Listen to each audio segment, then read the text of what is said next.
अब इसी में आपका है 7th क्वेश्चन, जिसमें आपको फलन दिया गया है f(x) equal to x upon x plus 2, जहाँ पर मैपिंग है f मैपिंग क्लोज इनटू है -1 से r से 1 टू r से।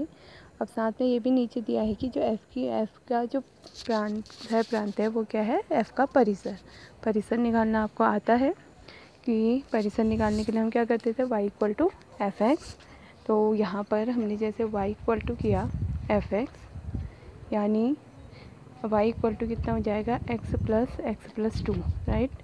तो परिसर निकालने के लिए x की जो वैल्यू हो -1 से 1 के बीच में है, तो -1 अगर आप यहाँ पर रखते हैं तो इसका आंसर -1 ही आएगा, और 1 अगर रखते हैं तो 1/3 करके आएगा, यानी 0.33। इसका मतलब है जो आपका दिया गया फलन है उसका परिसर क्लोज्ड इंटरवल -1 से 1/3 तक है।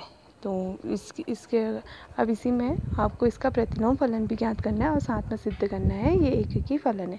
तो आप क्या करेंगे, एक ही फलन सिद्ध करने की मेथड तो आपको आती है। अब दूसरी मेथड से मैं इसमें आपको इन्वर्स निकालना सिखाऊंगी।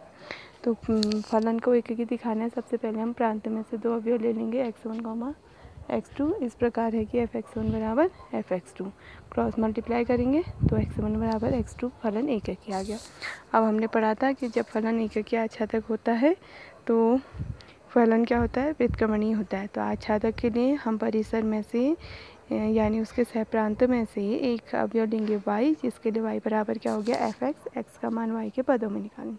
अब आपको पता है परिसर का मान -1 से 0.3 के बीच में 0.33 यानी 1/3 के इक्वल है। आप उनमें से कोई भी वैल्यू रखेंगे तो जो x का मान है वो इसको बिलोंग करेगा। तो इसका मतलब y आपका फलन क्या हो गया, आच्छादक फलन भी हो गया। तो अब फलन आच्छादक है और एक ही है, यानी एक ही आच्छादक फलन है तो कैसा होगा, व्युत्क्रमणीय।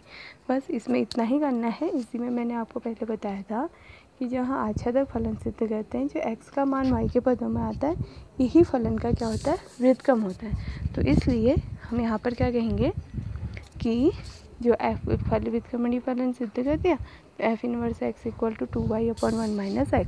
क्योंकि हमें यहाँ पर एक ही फलन दिया था, आप इसका आंसर 2y/1 - y भी लिख सकते हैं, क्योंकि y एक वेरिएबल है यानी चर राशि है, तो y की जगह हम x भी रख सकते हैं। तो आपका f इनवर्स x क्या हो गया, 2x/1 - x। तो इससे आगे के क्वेश्चंस आप ट्राई करेंगे, जहाँ पर भी प्रॉब्लम होगी मुझसे पूछ लेंगे।